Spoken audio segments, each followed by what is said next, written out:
Welcome back, friends and fellow philosophers, to this Wild Isle podcast. I'm your host, Marquise Little, and thank you for joining me for this special weekend episode. This is one's going to be a little bit shorter today. It's going to be a solo cast, just me talking through some ideas that I've been mulling over for months now. These are in particular relation to my aphorisms. We're going to discuss what stemmed from an aphorism called not only or just, but also.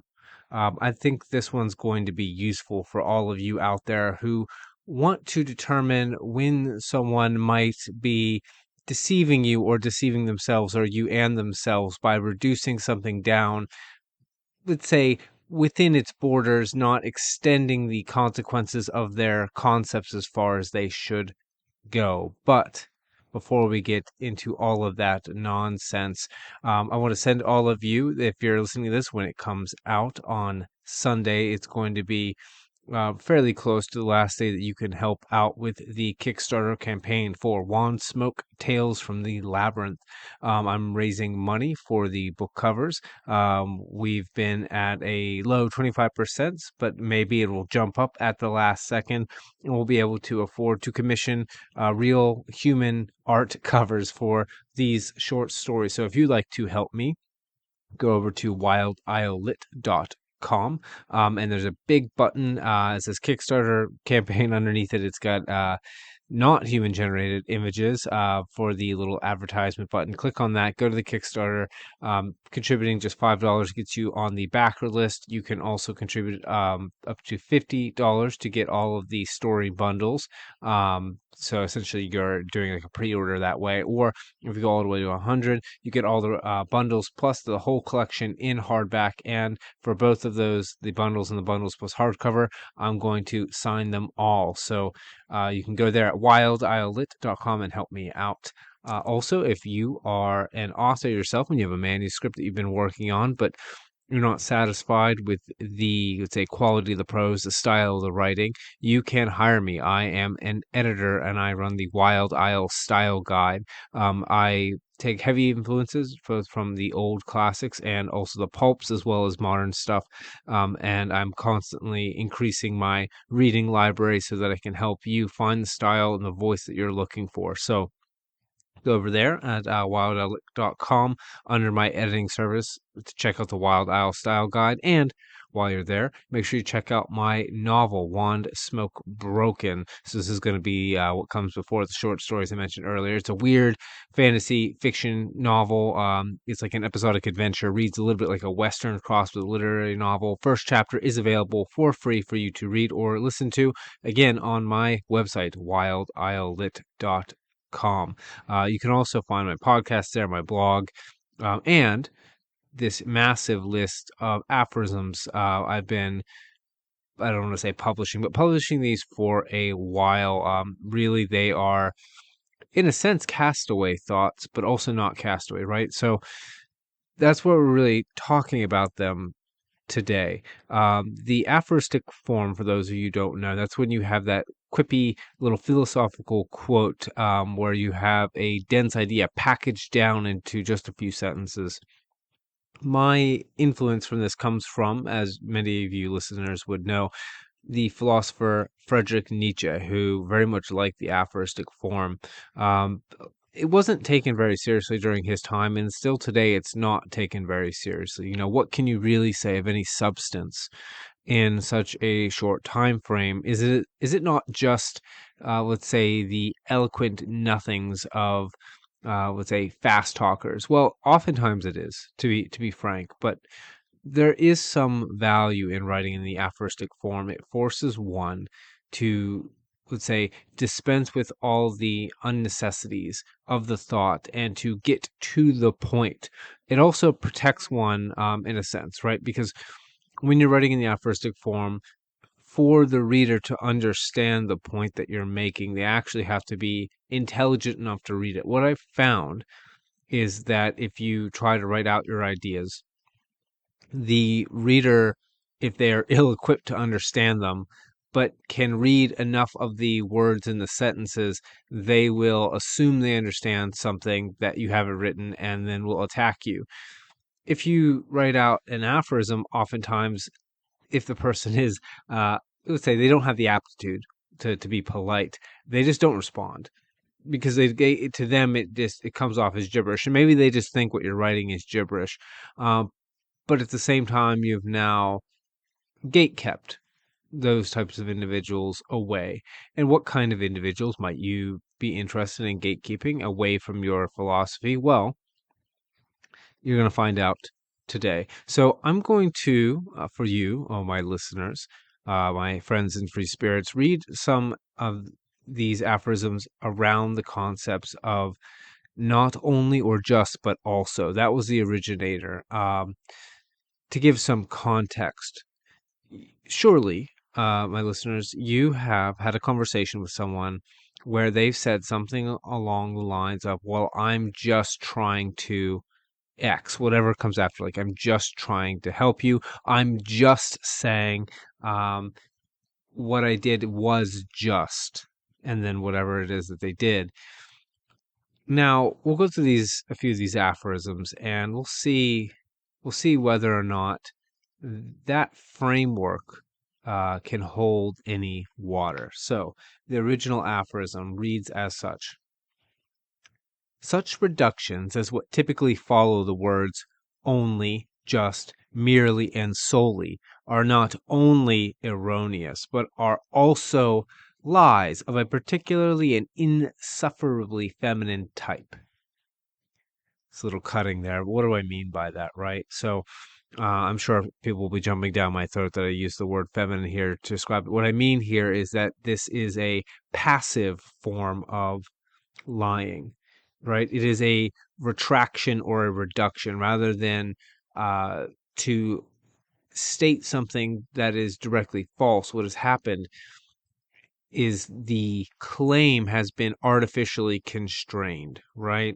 Um, we're going to read through a few more of these, and we'll see if this starts to make sense before I go out and explain it, right? So that was not only or just, but also the very first one. The next one was more than merely, and it reads as such.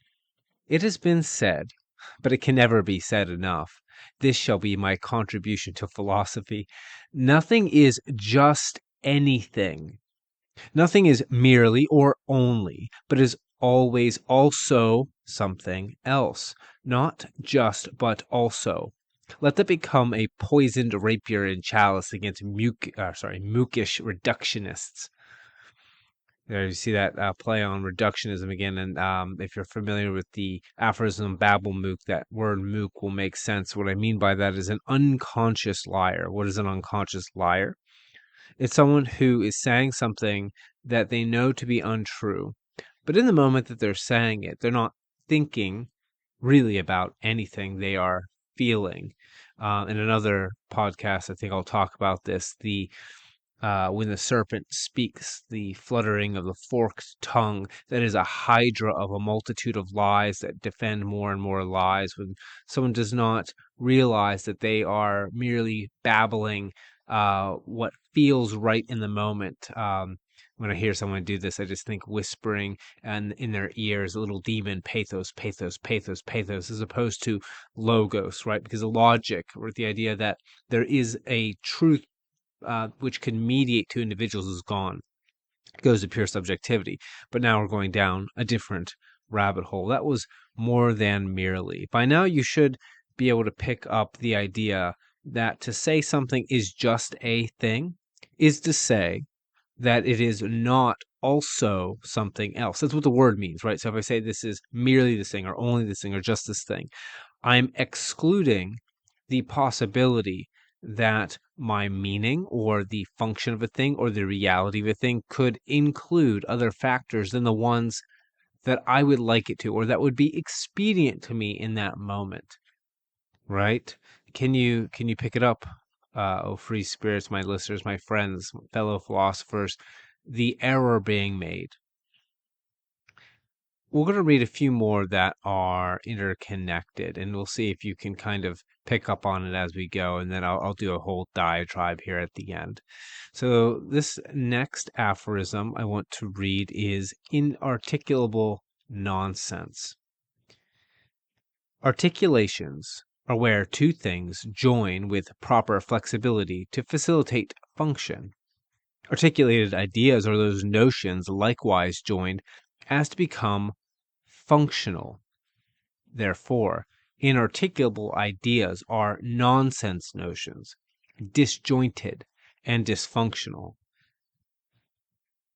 This one is a little bit, I don't want to say technically worded, but worded in such a way that if you're just listening to it for the first time, the meaning might be a little bit more cryptic than even I mean it to be. But I'm playing on the words here, not even playing on them, right? It's, we take for granted that we understand what words mean, but really it's not until you look into the etymology of a word that you see the source from which it came, and there is meaning embedded there. So to say articulate, like someone's speaking articulately, they're able to, let's say, put all the parts together in such a way as to be understandable and meaningful in their speech. That harkens back to the idea of an articulation, a joint, where two things join together, and the articulation in a structure facilitates whatever function that structure has. Now, when you recognize that articulate speech, or better said, an articulated idea really what we're talking about are multiple ideas. So these would be like premises if you understand syllogistic logic. If you don't, then you don't understand what I'm saying. I'm sorry to say. But you're taking the premises, you're joining them together in such a way that they follow through to a conclusion, right? These ideas joined together serve a function to arrive at something that is at least a part of the truth. What that means is if you have an idea and you cannot articulate it, there's a high probability. No, maybe not. Maybe it's just you don't know how to articulate it correctly, and it can be. But there's a high probability that it can't be. And so the conclusion reached is nonsense. And the reason why you can't articulate it out is because it's nonsense. There is no way to follow from the premises to the conclusion that you desire to reach. We're going to come back to that here soon. Now, before we get to reach, we're going to talk a little bit about conceptual amputees. Okay, I promise this will all make sense when we get to the end. So what is a conceptual amputee? Well, let's find out. So often, a man's failure to grasp an idea is the direct result of his amputating his own appendage. It's just one little finger, he claims. Okay, so here's the connection. That word just came back up. What's happening here? So, if we remember from our first two aphorisms, the words just, solely, merely, simply can be used to exclude an idea from thought.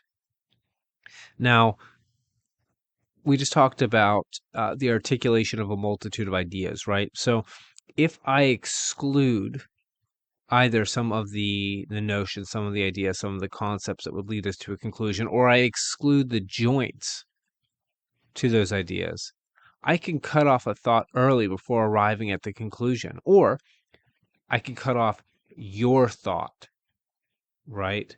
Or I could cut off my ability to grasp your thought if I'm willing, or if I have a habit, if I've been habituated, right? So it's unconscious. It's just something that I do without having to think, right? It's operating at what we might call the axiomatic level. It's an assumption before thought begins, before the, your frontal neocortex has to even consider it, right? It's motor adaptation, pre-conscious. I can cut off my ability to understand your thought because I can terminate my thinking about what you're saying to me before you can connect all the ideas together, or before I allow you to apply the connections. This is the conceptual amputee. Do you understand? The conceptual amputee is the person who prematurely excludes aspects, or let's say things, notions that are relevant to a conclusion. Now we get to talk about the reach of inference. Another aphorism, right? So this is the reach of inference. He with short arms or shortened fingers, and without the mind to imagine what it might be like if his were longer, inevitably fails to grasp all the relevant variables. So let's think about what relevant variables means. We're piling up the ideas here rather quickly, so keep up, my friends and fellow philosophers. Short arms, shortened fingers, right? So someone who is continuously ceasing or terminating their thoughts prematurely, or your thoughts prematurely, has these shortened arms and shortened fingers that cut them off beforehand. Now, once they've done that, they've now made it impossible for themselves, at least in the moment, to be willing to go all the way to the conclusions that they would reach. It's this strange self-stumping, right? What they've done here is instead of saying, okay, like if X then Y then Z, it's just if X then Y, and then it's as if nothing could possibly follow. Like what does it mean if these things are true? They do not even think, not even to ask themselves, but that they don't understand how a conclusion could be related to the premises, which, if you know anything about logic, is silly. It's absolutely ridiculous, but it's not so silly if you realize that the person with no hands does not think about grabbing things, right? So if one has habitually cut their conceptual hands off or their conceptual fingers off, and they've made that their modus operandi, mode of operation, then of course they're not going to think about coming to conclusions from the premises, from the things that they believe are true. And then what they've done there, they've just destroyed the very concept of relevance. They don't understand what relevance means. And that leads us to our next aphorism: terminal thoughtlessness. Yeah. So I have a series of aphorisms called Dead Horses, where I just reiterate things I've said before that have been bothering me at that time. So I'll be making reference to it here. But yes, terminal thoughtlessness, yet another dead horse, another misuse of just, merely, simply, or only. When thinking proves wearying or inconvenient to one's prejudices, he hacks off his own hands, artificially shortening his reach of inference by making himself into a conceptual amputee. So, if what I've been saying has not made sense up to this point, it should now. Let me read that again. When thinking proves wearying or inconvenient to one's prejudices, that's that snake I mentioned before, pathos being your emotions, your feelings, right? When thinking hurts your feelings, when it places negative emotions upon you, what you might do, what you might have had a habit of doing, maybe you learned it from your parents, maybe you were punished for thinking too much by your parents or the authority figures in your life, or maybe you yourself have had such, it's a decadent moral and morale taste your whole life that you just can't handle anything that's true. Maybe that's why it is. Who knows, right? But when you find thinking to be too tiring for you or too painful, maybe you hack your own conceptual hands off. You artificially shorten your ability to make inferences so you're unable to tell what is and is not relevant. And that's how you become a conceptual amputee. Another aphorism: gangrenous conception. This is talking more about the motivation. We've covered this a little bit, but like the reference to the dead horses, right? It's worth going over again. Gangrenous conception. What causes one to become a conceptual amputee? Often enough, the offending notion festered and threatened to infect the amputee's consciousness. He cuts his thoughts short to save himself from the conclusions of his conscience, right? It feels bad to know things that are true a lot of the time. And people will without having to think about it, avoid that. There's another aphorism. I don't have it pulled up, but I will make reference to it. I think it's called not even deception. And in that aphorism, I talk about how a wounded animal does not have to understand anything about its wound. All it needs to know is that it feels pain when it moves a wounded leg, and it'll just stop moving that leg. It doesn't have to think about not moving that leg, and then very quickly it'll adapt the rest of its behavior around that wounded leg until it happens to notice that it doesn't hurt anymore. And human beings are the same way, not just with physical pain, but also with emotional pain, right? And let's say, if we don't know any better, or if we're cowards, often if we are cowards, we experience emotional pain, and then we just make a habit of not moving that wounded limb. And in this case, it's not a limb, but it's like not exercising that mode of thought, not touching those ideas, not reaching for those conclusions. And if we can't bury it, right? If we can't bury our voice of conscience, if we start to become aware that that's what we're doing, we start to view that as an infection. And it has to be once and for all really cut off.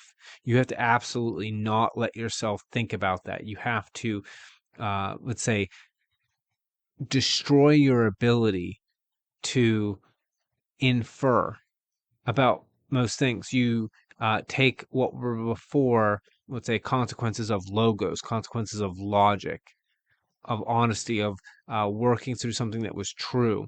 And then instead, you just build axioms out of the premises. I've used that word a couple of times. An axiom is something that you believe before you start thinking.